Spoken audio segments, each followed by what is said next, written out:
Hey, MJ, how are you this morning? Good morning, Lisa. I am doing fabulous. Yes, you are. And look at how in sync we are today. We didn't even call each other and say, wear your maroonish, purplish coat. But somehow we just showed up looking perfectly in sync. So that's an awesome thing to do. It is, and what a great photo opportunity this will be because we do coordinate so well. Yeah, don't worry. For my upcoming guests, I'm not going to make you color coordinate with me, just in case. So I'm just so excited to, bring another one of my featured experts from the Employee Retention Summit, which is coming up November 9th to 11th.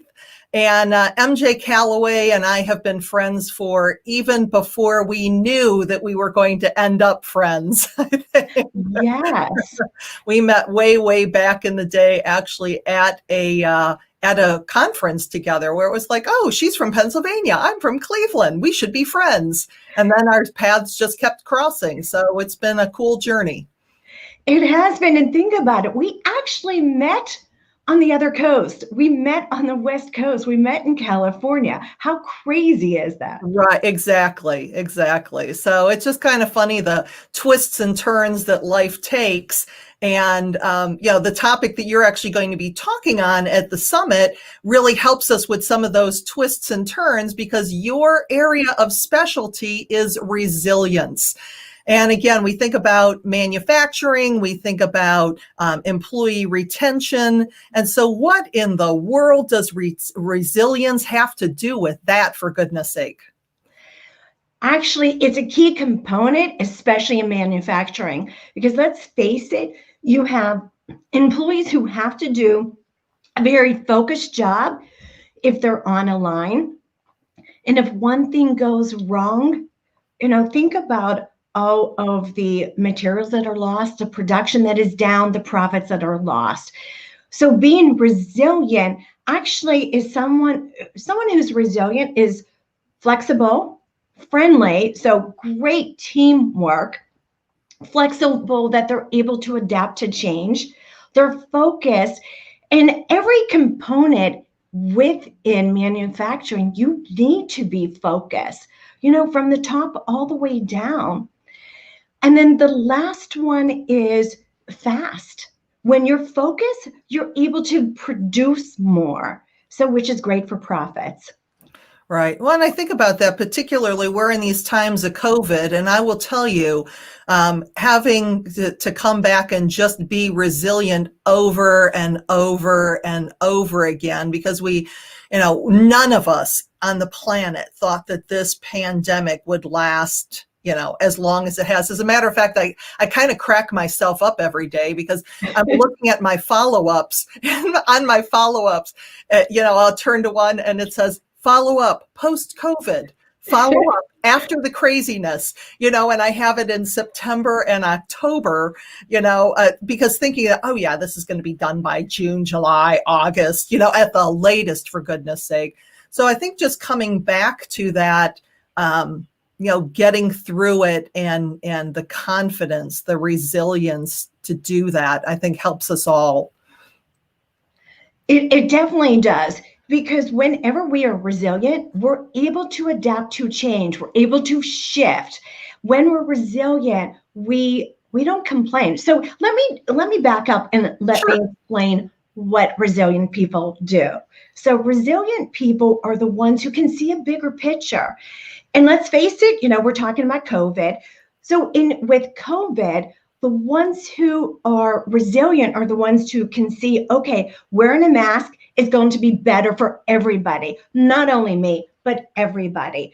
When we go through the zones and the mandates where we can only have 50% of people, in a store or a restaurant, or 25%, it's because we're protecting others. So we can see a bigger picture.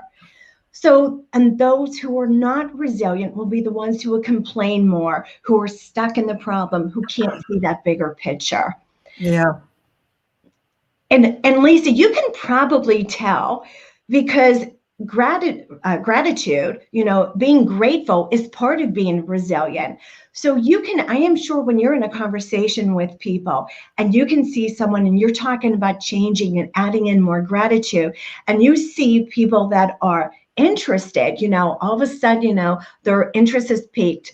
And then others who they hear you and they hear the word change or they hear grateful, and then it's like the air went out of the balloon. Right. And you can instantly tell. Yeah, well, exactly, because that's really what a lot of my programs have shifted to lately is still, employee engagement in times of crisis, finding gratitude, in troubled times, whatever it is, because, you have to look for the gifts of COVID.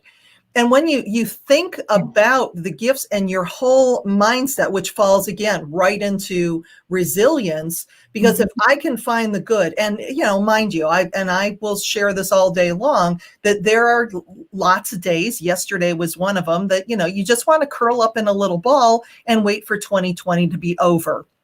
I just had my great niece just came into the world, and she was 12 days late. And I said, that's because she's been putting off 2020 as long as she possibly could.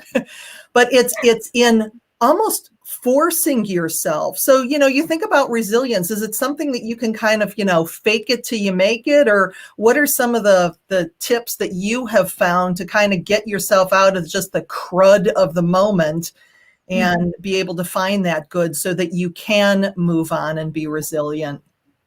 The one thing that I suggest, and some people are more resilient than others, and life has made some people more resilient than others. And I will say I fall into that category, being a 2-time survivor in the last 4 years. Yeah. So with it, you can implement a few little steps. The one technique that I always share, it doesn't matter if it is a sales program I'm giving or a resilient program, and it is called Flip It.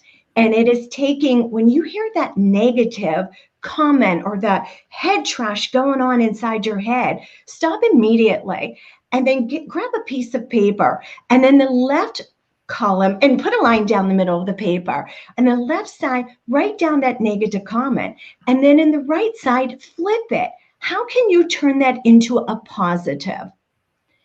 So that's one technique. Another one is, if you are stuck in the problem, stop immediately thinking about the problem and ask yourself a question. Ask, what can I do right now with what I have?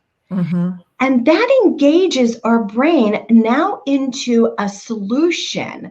So we're now being proactive rather than reactive. Yeah. Those are 2 easy techniques that anybody can implement immediately. Well, and it's so funny. I mean, and we really didn't get into kind of your history in our interview for the summit, but my favorite story, MJ just said she's a 2-time cancer survivor. She really is one of the most resilient people I know. But what was it you had? It was something like she had ports in, and she had a client appointment, and she got on the bus and went. So you just tell the story, because it is probably my favorite story. And for all of you that are out there saying, "Oh, I got nothing," it's like, yeah, if MJ can do this, you can do this. I had just had a major surgery. So it was a surgery that lasted longer than it was supposed to. It was a 10-hour surgery. I was supposed to be in the hospital for 4 to 5 days, but I was determined. So I got into, so it's a little bit longer. I got into the room at 11:45 on a Wednesday, and Friday morning I was released. So I was determined that I was going to bounce up. I call it bounce up.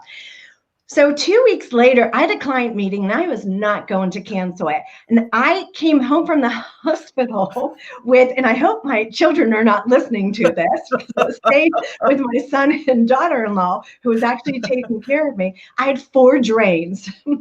four drains, and I bought a shrug ahead of time that was longer. It covered up. I pinned everything to my blouse and to my slacks, and I put the shrug on, and I had an Uber Uber picked me up, dropped me off at the client's. I had the meeting. Unfortunately, it was a meeting with a president. So I could sit the whole time. So finished the meeting. It was a 90-minute meeting. Walked out, walked to the end of the block, called for an Uber, and came home. So that's what I'm saying. It's just, sometimes we get into the muck of the moment with everything going on, and we're like, I just can't find resilience. You can. Yeah. And so with their employee retention summit coming up, MJ's is one of the several of the interviews that really focus not only on how resilience works in the workplace, but some of those tips and techniques that you can use personally so that you can overcome, everything that is happening right now. So again, the summit is November 9th to the 11th. You're going to hear from 25 experts. One of the programs has 2 people in it. So make sure you register the pass. It's free to attend. Please share this video. Please share the links. We are so looking forward to seeing you at this amazing event. And MJ, I'm so excited to just share your brilliance and your light with the world. So we will see you at the summit. Absolutely. Thank you for the opportunity. Absolutely.